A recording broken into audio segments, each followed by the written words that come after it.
The first sound was not a scream, it was a lid shifting. That is how the world changed. Not with thunder, not with war, not with a king falling from a horse or a god splitting the sky.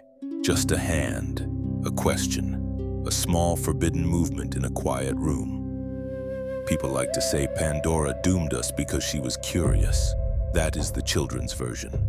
The truth begins earlier, higher, and crueler. It begins with Prometheus stealing fire. He took it from the gods and gave it to men, and in that single act, the human race stepped out of the dark. Fire made us dangerous.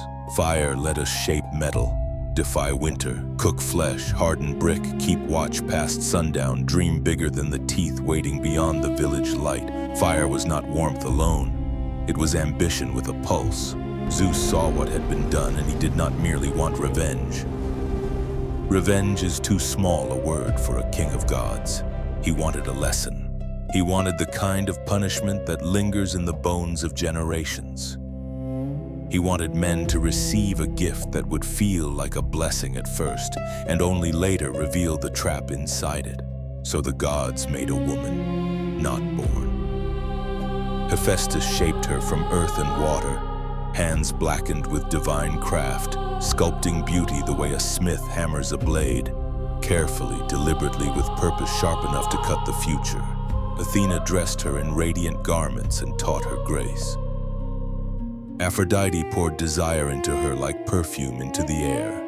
Hermes gave her a clever tongue and a mind restless enough to turn over closed things.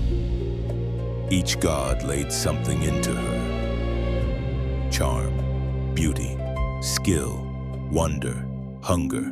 They did not make Pandora by accident. They built her like a question no one would survive answering. And when she opened her eyes, the world had never seen anything like her. Men looked at her and forgot what they were doing. Women looked at her and understood that beauty can be its own kind of danger.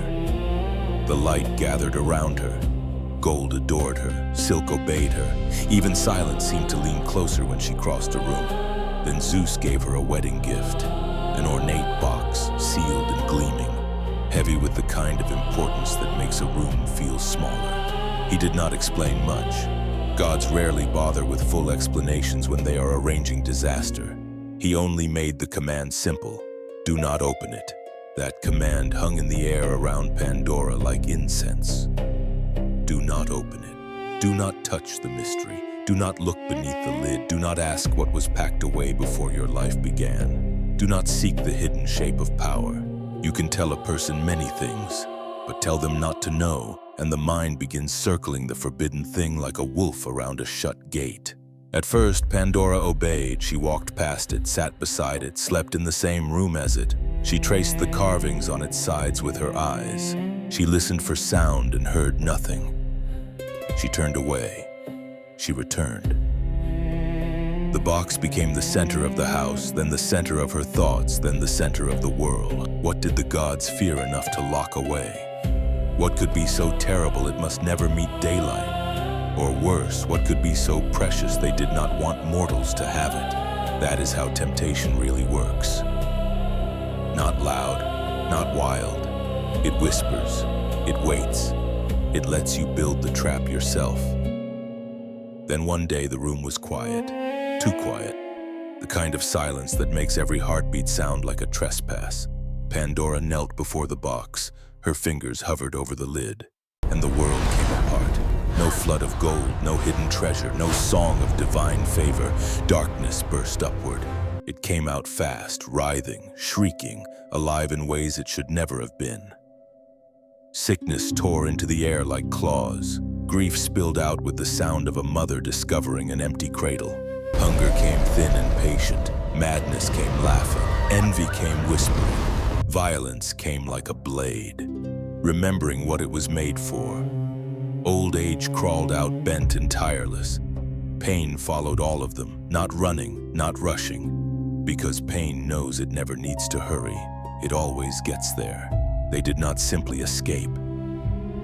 They entered us. The room filled with them. The house filled with them. Then the fields, the roads, the seas, the beds of kings and beggars alike. Plague touched skin. War touched borders. Loss touched every hand that ever loved anything mortal. Pandora fell back screaming and slammed the lid shut. But too late is one of the oldest phrases in any language. The evils of the world were already loose, scattering over the earth like sparks in dry grass. And then came the worst moment, the silence after. No more shrieking, no more rush of wings and smoke. Only Pandora on the floor, staring at the box with the knowledge that one movement of her hand had changed human life forever. That is the image people rarely sit with long enough. Not the opening, the understanding, the terrible instant when you realize the disaster has your fingerprints on it. She had done what the gods knew she would do, what they designed her to do, what they punished her in advance for being capable of doing. That is the cruelty buried in the story. Pandora is blamed, but the trap was built before she ever breathed. The command was bait, the gift was loaded, the crime was curiosity, but the architect was power. Then from inside the sealed box came one last sound. Soft, small, almost lost beneath Pandora's breathing. A voice. She froze. Inside, after all the horrors had fled, something still remained. She hesitated. Imagine that. After everything, she still hesitated. Because now she knew what the gods had packed into that box. Now she understood that hidden things are not empty just because they are silent. But the voice persisted. Gentler now. So she opened the box once more, not wide this time, not with hunger, but with fear and something stranger than fear. Mercy, perhaps, desperation, the need to believe the gods had not made the world only to poison it. And from the darkness rose hope, small, bright, almost fragile, not loud enough to erase what had been released, not strong enough to cancel plague or war or grief. Hope did not heal the world with one radiant sweep. It did something crueler and more necessary. It stayed. That is why the story endures. Because it does not lie. It tells you suffering is old and power is cunning and beauty can be turned into bait.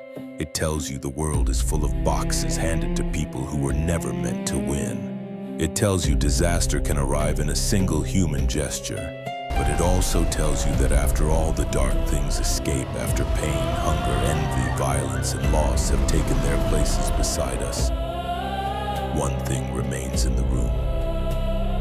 Hope, not as comfort, not as innocence, as defiance. The gods gave humanity a trap. Humanity kept the last light anyway.